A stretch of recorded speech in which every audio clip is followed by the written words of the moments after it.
let's see this time around what happens. So, muting the bridge. The conference has been unmuted. Okay. Anyone out there who wants to pick my offer of asking a question using the bridge?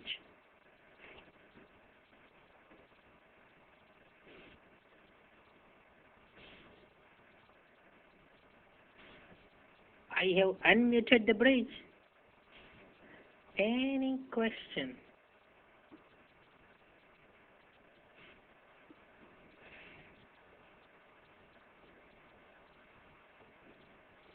Let me sweeten the deal.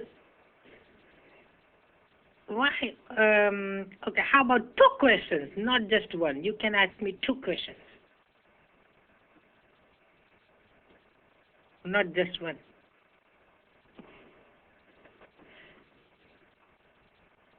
Okay, that is not working out, looks like.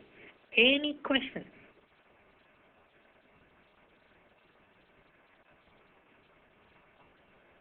So I have all rights reserved for the audio bridge, it seems like. No one has used the audio bridge except me and little bit Bruce used the bridge, but so you want me to get away with that, huh?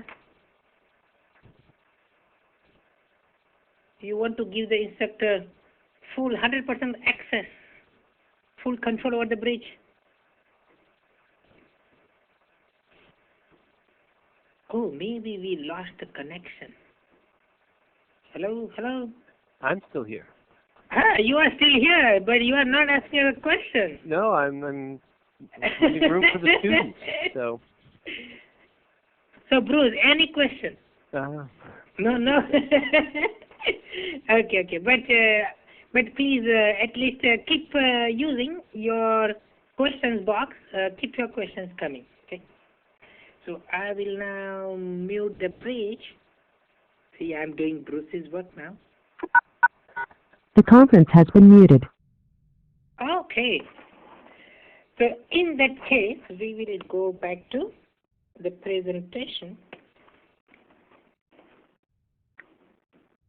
Okay. What did we cover? So we covered downlink transmission, and we also looked at the uplink data transmission. Now we'll take care of some miscellaneous topics. Okay.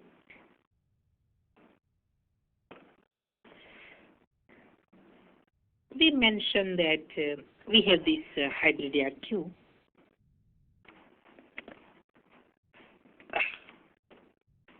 Hybrid ARQ, and that is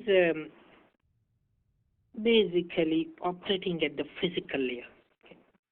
In the protocol stack that we have for traffic, user traffic is we have physical layer, MAC, RLC, and TDCP. Okay, let me ask you this question.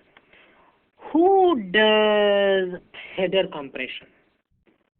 So you have a big IP header and you want to compress that. Which of these layers here will do that? Header compression. Because if you do not use the bridge, I will ask you more questions. Who does header compression?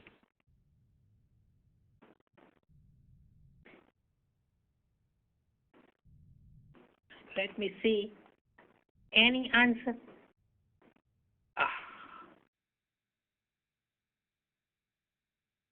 No one. Okay. We have one.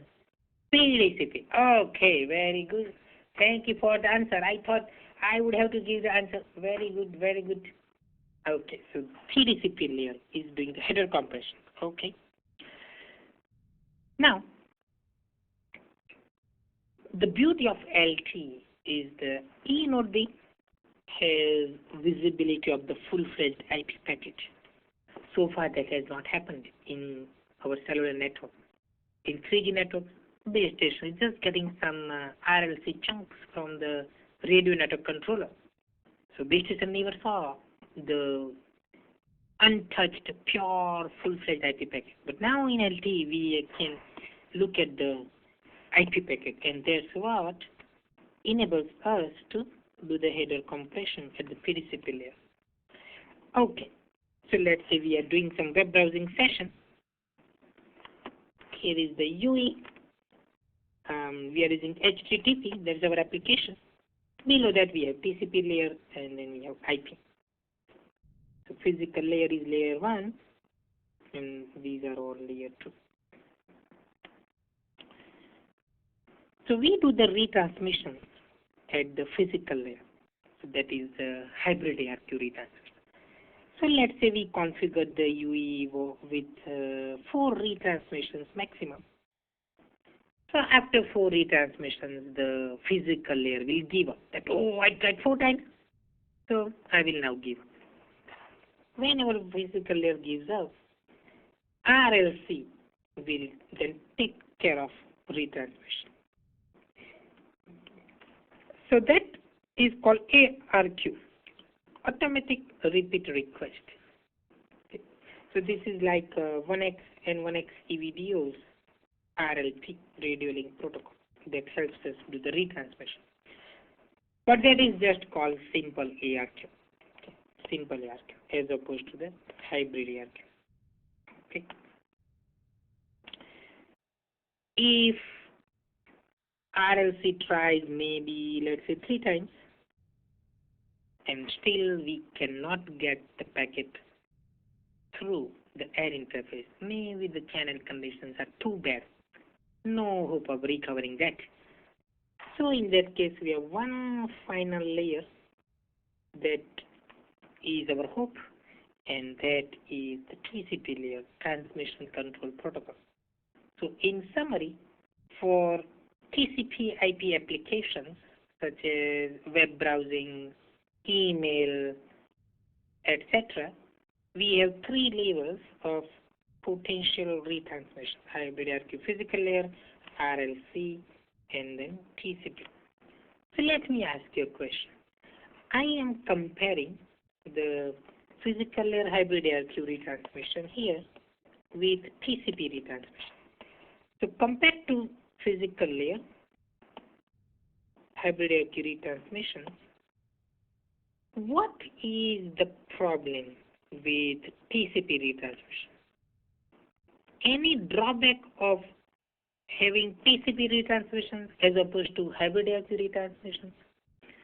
What is the main potential problem? If you have to rely upon TCP to do all those retransmissions, what is the problem? Very good. So we got one good answer. TCP can go into the congestion avoidance and slow start. Very good. See, by the time, okay, another good answer. TCP closes the window size and slows down the throughput. Correct. So, short answer, as you guys mentioned, basically lower throughput. Okay, and there are several reasons behind that. One is that by the time TCP figures out that, oh, we have the need to do retransmission, several seconds have elapsed. So when you retransmit, then your delay is very, very long. Hybrid ARQ retransmissions occur very, very fast. Every 8 milliseconds, we can do the retransmission for the uplink, for example. Right? So very, very quick. So TCP, several seconds of delay. So delay is one problem. Another problem is whenever there is an error, TCP doesn't get the packet the right way, packet correctly, then as you guys mentioned, it will go into the congestion avoidance. That, oh, there is a problem. We have network congestion. So it will not send too many packets. So it will slow down the rate at which it sends packets. So we have this super duper 300 megabits per second air interface. But guess what? That web server sends very little data to us. So very little data will reach the buffer of the E node B, and even though channel connections could support 300 megabits per second, we cannot exploit that because we simply do not have data. Again, thank you for your answer. So those are the things. However, we do have 3 levels of potential retransmission. And not only that, TCP, it returns the whole IP packet, right? And maybe we already got most of that packet correctly decoded at the physical layer, but TCP doesn't know that, right? So it will return the whole big packet. So again, that will essentially result in lower throughput. Okay, now as far as the RLC layer is concerned, it can be configured for a given bearer to operate in 3 modes: acknowledged mode, unacknowledged, and transparent mode. Transparent mode, so simple. RLC does nothing. We do not break down the packet into pieces, no need to combine packets, no header. Basically, whatever it gets from the upper layer, it will just pass it down to the lower MAC layer. No work for the RLC. Then we have unacknowledged mode. So here we can do segmentation. So one big IP packet, we can break it down into several smaller segments. We can combine multiple packets together. That is called concatenation. And we also give some sequence numbers. So if this is some sort of RLC segment, we will give that segment some number, sequence number. So let's say I have sequence A, B, C, D, etc. So I give that kind of sequence number. You can do the error detection. So you know that, some things didn't go well and we had some packet error. So we can do some detection. But that's it. We have no retransmission. We just know that, there is some error. And one nice thing about the unacknowledged mode is, since we have these sequence numbers, we can figure out which is the recent information and which is stale, right? So this is suitable for some signaling messages. If you look at the standard, it will tell you which signaling messages can be sent using the unacknowledged mode. So typically the messages that are related to measurement reports for handover, those reports will typically be sent using unacknowledged mode. So if we were busy processing some other information, we could not process an old message coming from the UE. Now we got a new measurement report message. So based on the sequence numbers, we know that, no, don't worry about the old measurement report. We can just focus on the new report. So for signaling, some signaling messages, it makes sense to use unacknowledged. Finally, we have acknowledged mode. So this is where you will see all the RLC functionality. For example, we can do segmentation, concatenation, not only that, retransmission. In fact, that is the only mode where we have real retransmission. So when we mention here that RLC is doing the retransmission, right, that simple ARQ, that is the acknowledge mode operation. Okay, let me ask you a simple question. I want to do voice over IP. Which one will you choose? Transparent, unacknowledged, acknowledged mode, 1, 2, or 3? Okay, the goal here is to reduce delay, reduce overhead. That is my goal. So 1, 2, or 3? Okay, I got one answer. Okay. Okay. Okay, very good. Thank you for that answer. Okay, transparent mode would be more appropriate for voice over IP because we just, directly forward the information to the lower layer. We let the lower layer worry about the hybrid ARQ retransmission and so on. And in that case, we minimize the delay. Okay. So transparent mode will be quite suitable. And since there is no RLC header, right, we are not processing anything. So it will help us reduce the delay. Right? You are not doing any processing, and overhead is also going down. Otherwise, you will have to put some sequence numbers and so on. So that will also consume some bits over there. So the most efficient way is to use the transparent mode. Okay. Here is the summary of how we can use the acknowledge mode of RLC. Okay. Okay. So we are sending some packets from the E node B. So that's the downlink transmission.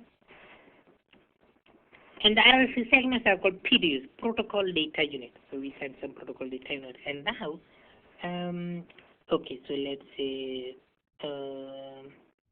this user is doing web browsing, and we got several packets. Okay. And then there is some reading time. The user is reading the web page. So this is the end of the current set of data. So then we will set a poll bit. Whenever the poll bit is set, it is like a command to the receiver that, oh, send me the status report. What has happened so far? So U is now sending status report and telling the E node B which packets it got and which it has not yet got. So whichever packets are missing, right, we can send those packets to the UE. Also, sometimes what would happen is we wait for a missing RLC PD. So let's say I got RLC segment A, B, and then D, E, F, etc. So now I got A, B, D, so I'm missing C. So I waited for a certain time period. Maybe I waited for perhaps 100 milliseconds or so. So E node we can configure all these timings. Okay. So let's say we waited for some time period. And now packet C never arrived. Okay. So in that case, we will send a status report and say that, oh, I am missing RLC PDUC number, and then we will send it from the E node B. So that is one more way in which RLC retransmissions may occur. So in summary, the acknowledge mode has all the full functionalities of the radio link control layer. So for web browsing, email type applications, this will be used because we can tolerate some delay. However, we want to minimize the error rate. Actually, we want to eliminate if possible. So that's why we do RLC retransmission. And how many retransmissions should we do at the RLC? Again, up to the E node B to decide that. E node B is in control. Okay. Now let's take care of a couple of miscellaneous topics. One topic is uplink timing alignment, and another topic power control for the uplink. Okay. So assume that we are doing the random access. Okay. So we are sending, let's say, some sort of preamble on the random access channel, and in response we'll get random access response, And as part of the random access response, we will get some recommendation from the E node B that, oh, we are not yet in perfect sync with other UEs. So we will tell you that, okay, advance your timing by X microseconds. Okay. So now the UE will adjust its transmission time. The goal is that whether the user is close to the base station or far away from the E node B, the receive timing for those signals should be approximately the same. So transmission time can be anything depending on the location of the UE. But when the signals are received by the E node B, they should come at the base station almost at the same time. Otherwise, we have potential for interference. So that's why we need to have this kind of timing alignment done. However, let's say we have already established a dedicated radio connection. Okay, and whenever we have a dedicated radio connection, we allocate some specific identity to the user. And the name starts with C. What is that identity? Every UE with dedicated radio connection is given some ID. CRNT. Ah, very good. Thank you for your answer. CRNT. Cell Radio Network Temporary ID. CRNT. So let's assume that we have RLC connection. We have been allocated CRNTI. So it means that we can reliably exchange signaling messages because we have the RLC connection. And for signaling messages, we have SRB, signaling radio bearer. So whenever we have signaling radio bearer established, we can easily send out some commands, some signaling message. So here we are sending out time alignment commands. So we can periodically send out these kind of commands. Now, when can the E node B send that kind of command? It is completely up to the E node B. So whenever E node B thinks that, oh, this user is a little bit off in terms of timing, then it will send that kind of command. So, in general, if you are doing the data transfer on a regular basis, consistent basis, for example, doing web browsing, email, or whatever, then you have pretty good idea about the timing, because you are looking at the downing control channel file location, you are retrieving packets from the physical downing shared channel, sending data in the uplink shared channel, and so on. So when you are doing that, then you are okay. So your timing should be pretty good. However, if we have not sent anything to the network for sufficiently long time period, and we have moved away, let's say we have been moving around, so in that case we may not have good idea about the uplink timing. So in that case, our E node B could then send the timing alignment commands as shown here. But if you're doing regular data transfer, then no need to worry about that. Okay? But we do have means of making adjustments as shown here. Okay, another topic I wanted to highlight is power control for the uplink. Of course, there are two ways, right? Open loop and closed loop. Open loop means that we just have this UE autonomously making a decision how much power to transmit on the random access channel. And how to use the random access channel is specified to the UE in one of the system information blocks. So for example, let's say this is the first preamble that we are sending.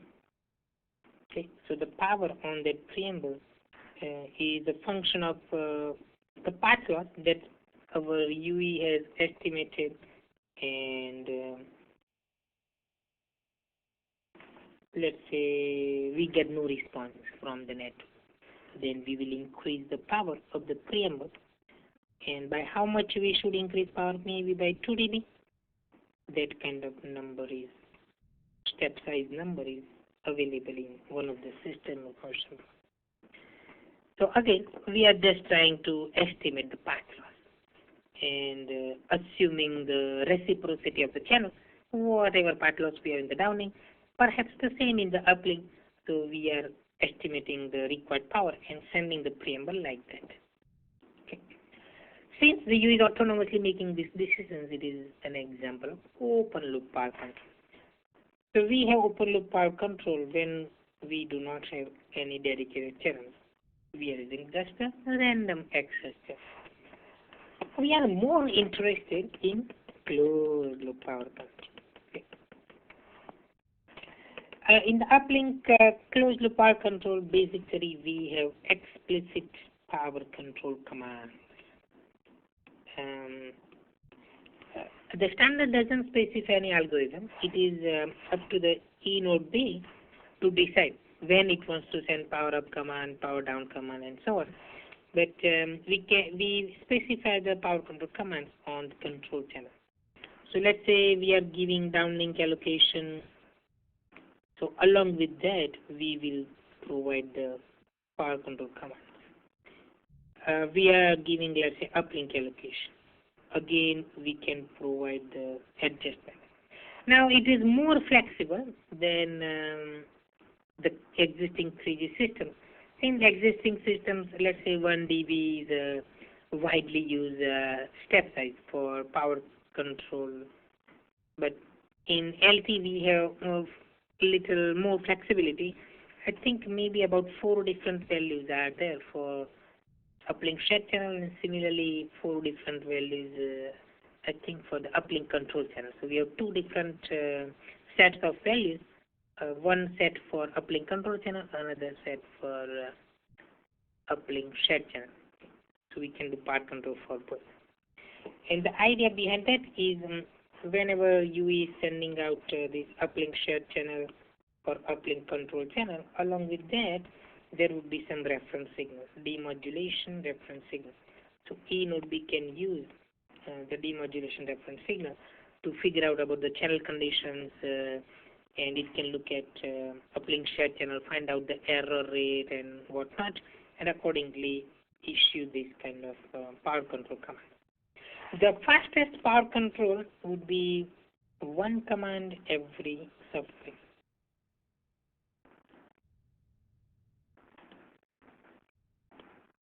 So it will make the power control command 1000 Hertz because subframe is 1 millisecond long. Right? So this is how fast we can carry out power control, but not necessary that we have to do that. It is completely up to the E node B. Maybe E node B will send, let's say these are my subframes, 1 millisecond subframe here. So maybe we will send power control command here, and then after some time maybe here. So we do not have to have power control command in every single subframe. Completely up to the E node B to decide when it wants to send the power control command. Okay, one more miscellaneous topic I would like to discuss. DRX is discontinuous reception. In general, what may happen is these are all subframes. Okay.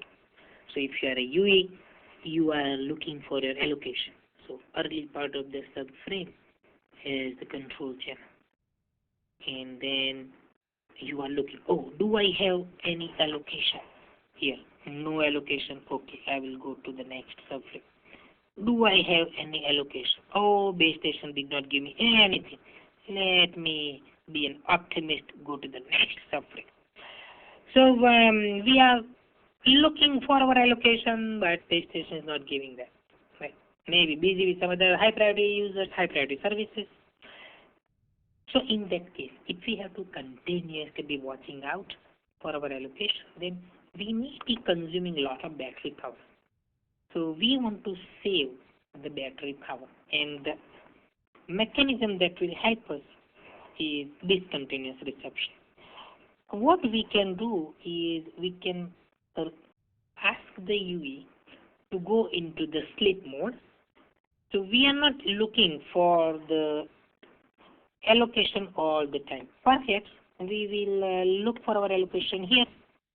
Again, we'll look for our allocation here. So not all the time, but periodically we will look for our allocation.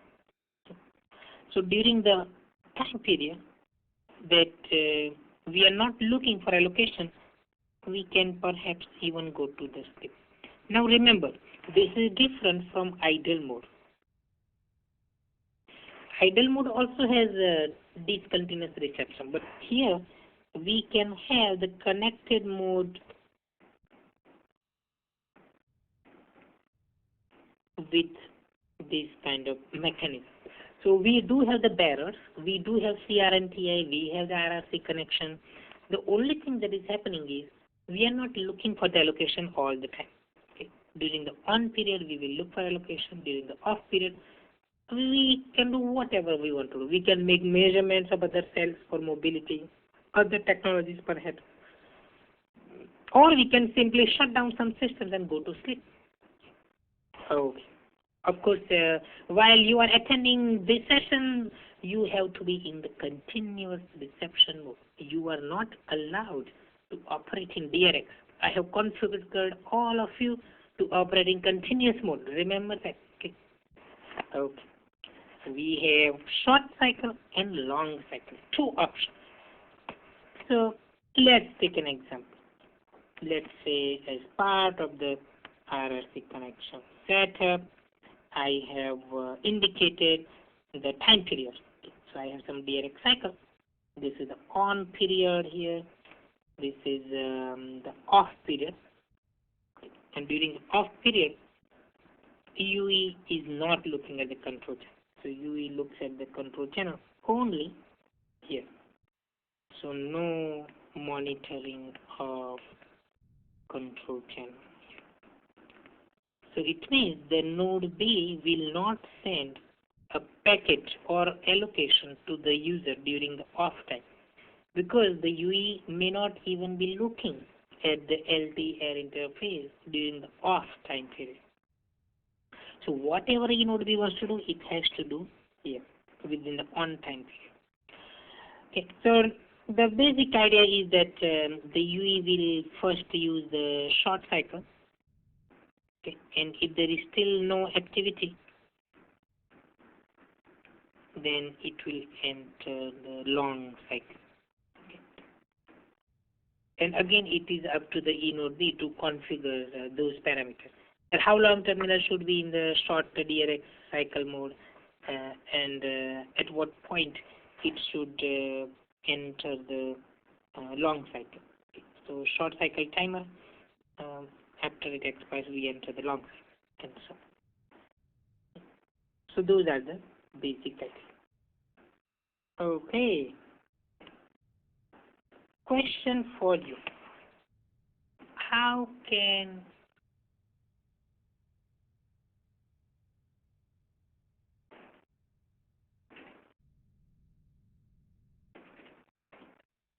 who will help us with UE battery power?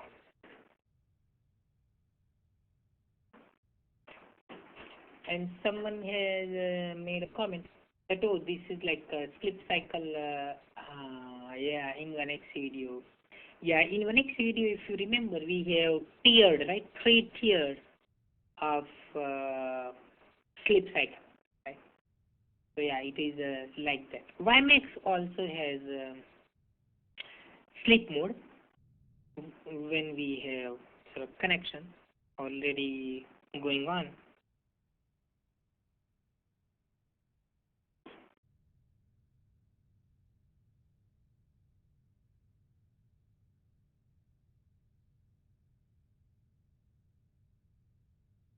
Let me give you maybe about 30 seconds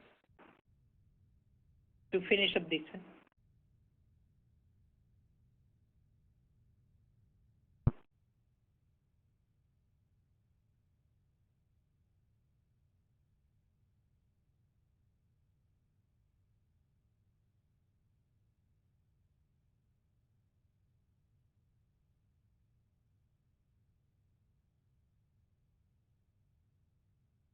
10 seconds.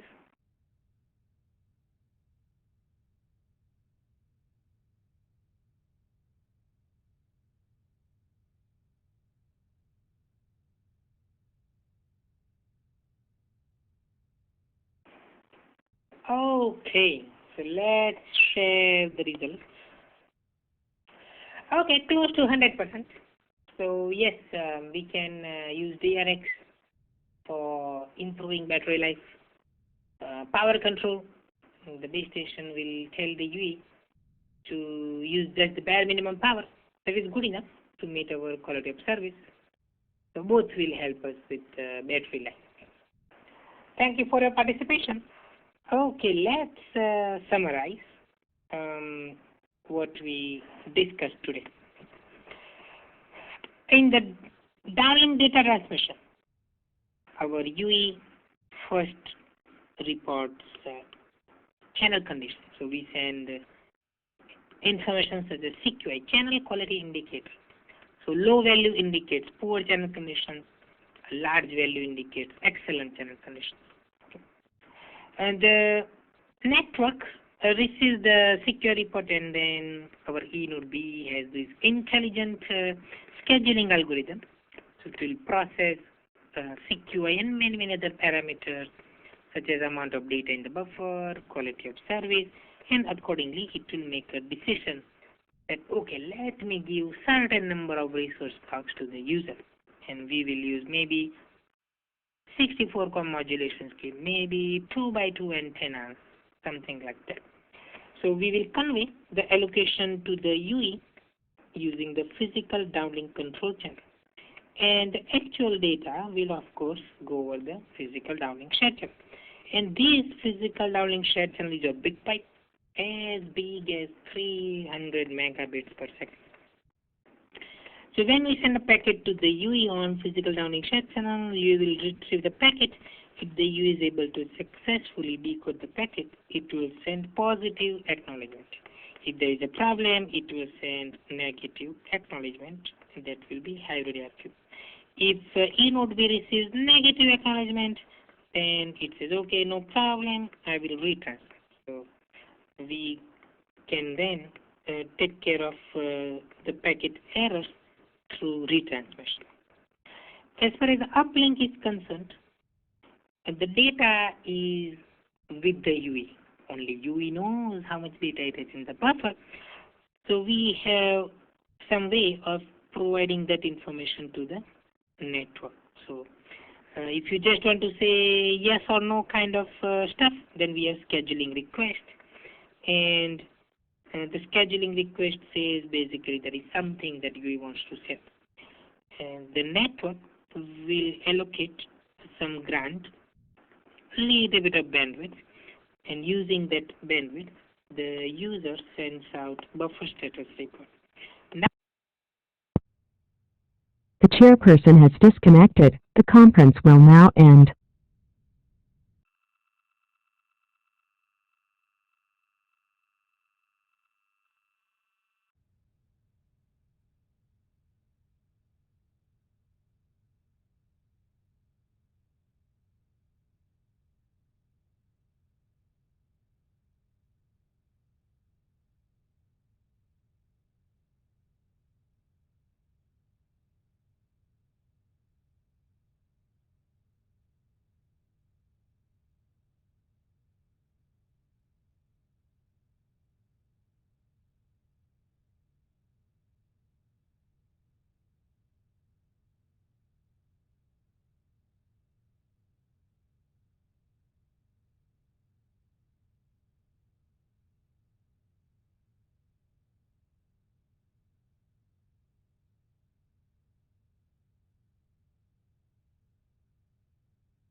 Please repeat your name. Please state your name after the tone, then press pound.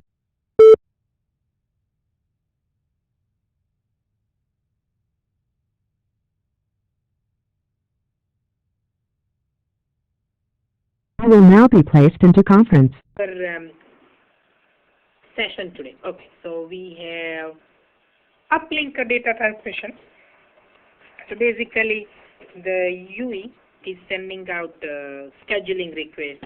It's like yes or no, that I have some data to send and for. And exactly how much data we have in the buffer, that would be indicated through buffer status report. Once the E node B knows how much data we have in the buffer, then it will allocate adequate physical resource blocks, and using those physical resource blocks, we are sending the actual packet, that is a physical uplink shared channel transfer. Once the E node B receives the packet, it will send the positive or negative hybrid ARQ acknowledgement. Okay. So those were the main things that were discussed. We also looked at type 0, 1, and 2 resource allocation, that is called the downlink, and basically it gives the E node B scheduler flexibility. You can do frequency hopping by using the virtual resource block. The mapping between virtual and physical blocks is predefined in the standard, is a function of several parameters. It is up to the E node B whether it wants to do persistent scheduling or non-persistent. Non-persistent basically makes your scheduling more dynamic. However, we have to indicate every time the resource allocation, so it will increase the overhead. Persistent scheduling will have the benefit of lower overhead. So for voice or IP type applications where you do not expect variations in data rates, you can give persistent scheduling. We briefly look at the timing alignment, trying to make sure that receive timings from all the UEs are same when the signals reach the E node B. DRX, discontinuous reception, and uplink power control. These mechanisms will help us improve the battery life. So again, thank you very much for using the questions box. So even though I got the full right, exclusive right to speak on the audio bridge, at least you ask questions using questions box.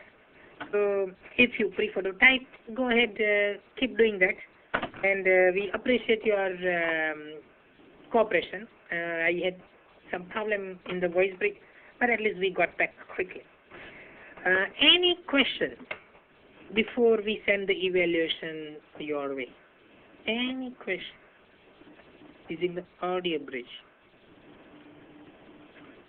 As in the past, I am staying here as long as you need me, so feel free to use the audio bridge. Again, thank you very much for your questions. Bruce, yes. Are you ready? I think so. Okay. I'm just saving the slides, and then I'll bring up the survey. So again, thank you all for participating today, at least for attending. Participation was quiet. We do wish to express our appreciation to our support team who helped stage this event, and especially to thank Nisha Tripathi for sharing his depth of LTE knowledge and his ability to adapt to a challenging media tool and to juggle the Q&A from multiple sources. So thank you for that. The course completion, which I'm about to bring up, the course completion entries will go into your transcripts on the learning management system when this class gets closed out later this week. And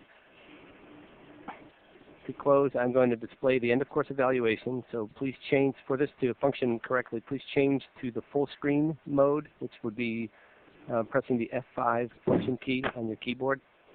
And the survey will appear momentarily, and then when you're finished with the survey, there's a proceed button that will submit the survey, and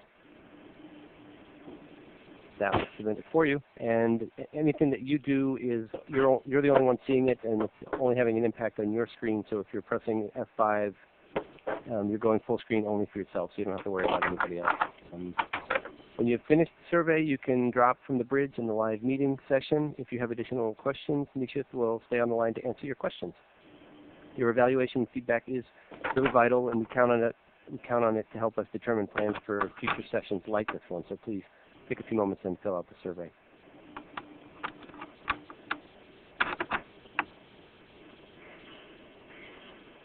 Okay, so I am here waiting for your question. And Bruce, looks like the bridge is unmuted. Is that correct? It is on my screen, but I haven't had much control over it today. Okay, yeah, I know. Okay, let me try to unmute.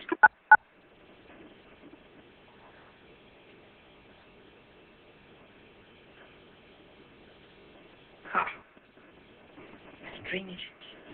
Hello? Hello? There's a voice. Oh, yes, okay. Okay, so I want to test the bridge. I can't see the survey. It's not coming. Okay, so I will tell you one easy way. So on your computer screen, there should be one window that says re-enter the meeting. You can click on that button and most probably that will solve your problem. So please try that. There is some Internet Explorer window open. Re-enter meeting.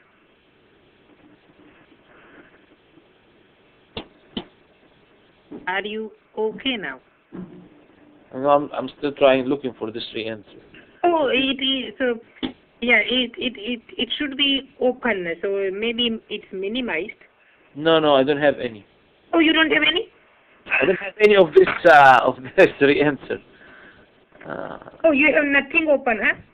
No, I'm there. You know, I'm in the meeting. I'm still active. I can see everybody. And Oh, so only on your screen.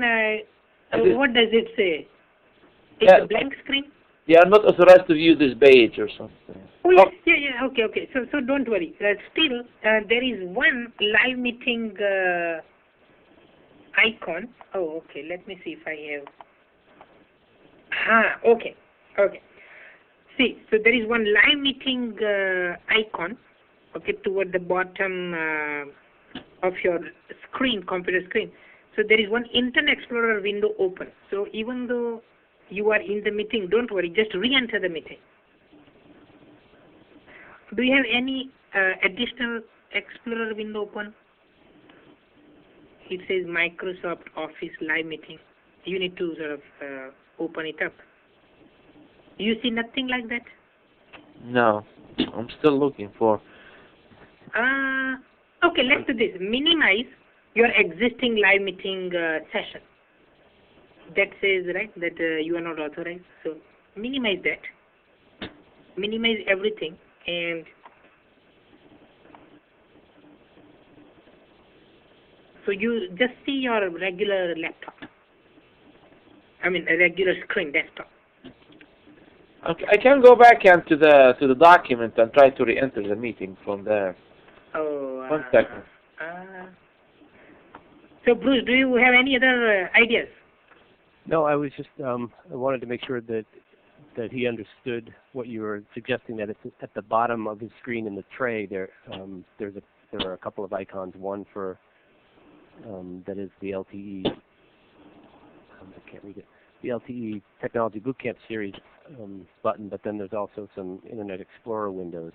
Yeah, so I have that. I have one LT Technology window in the system tray, the very bottom of your screen. Your computer. I opened another one. That's it. Yeah, that is also okay. Yeah. Okay, so I'm good. Thank you. Oh, okay. Okay. Any technical questions?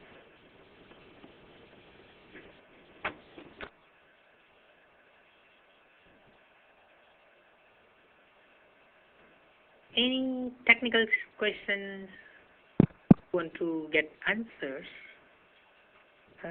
using the audio bridge?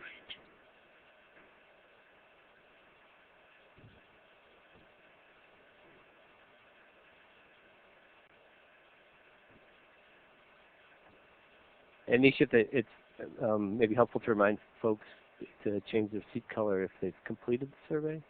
Yeah, okay, so if you're done with the survey, Please change the color of your, no, is the delay, sorry. Okay, let's give them a couple of more minutes and then we'll do that. But then you can switch back to the slides. Yes, correct. But so far there is no question, so we are okay so far. If there is a question, then we would like to go back to the journal or the slides.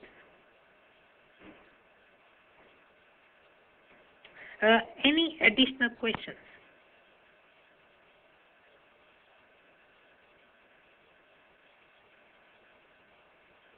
And as always, I will send you the class notes once we are done.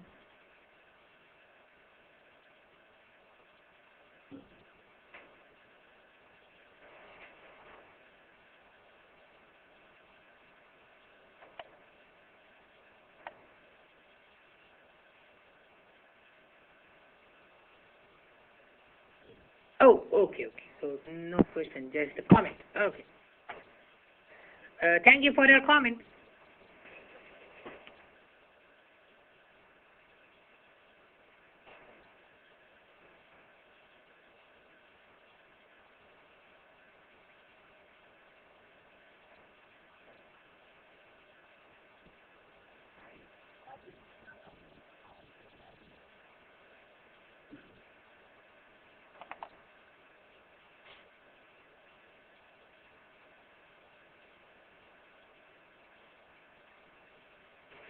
Okay, so let's do this. So if you are still filling out the survey, again, if you are still filling out the survey, working on the survey, please change the color of your sheet.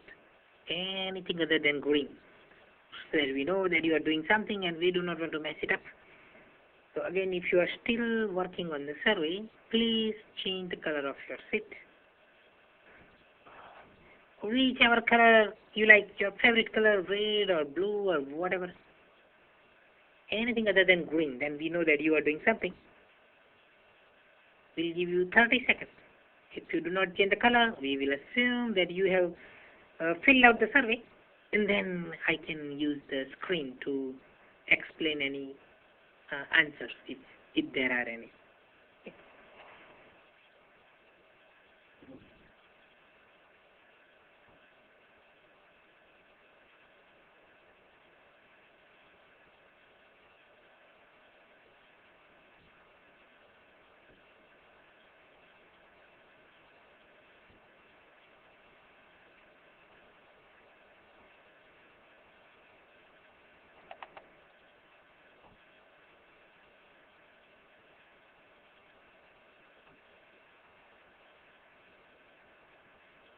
You must have taught them everything. Well, okay, so looks like everyone is done with the survey. Okay, good. So let's do this. Let's start my maybe 1 minute timer. No question for 1 minute. Then we will end the session formally.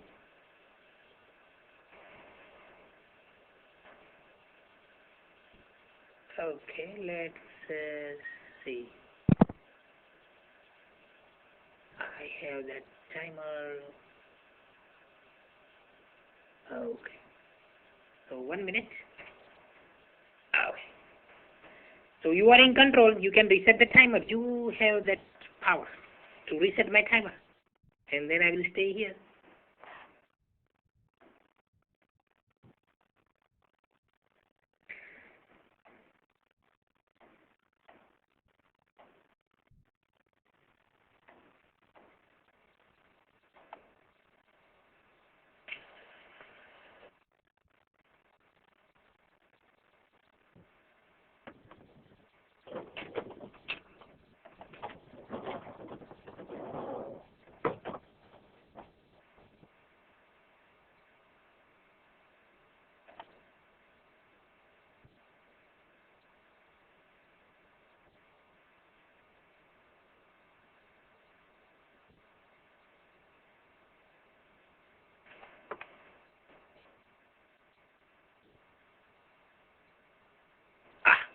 The timer expired. No questions through the bridge or the questions box.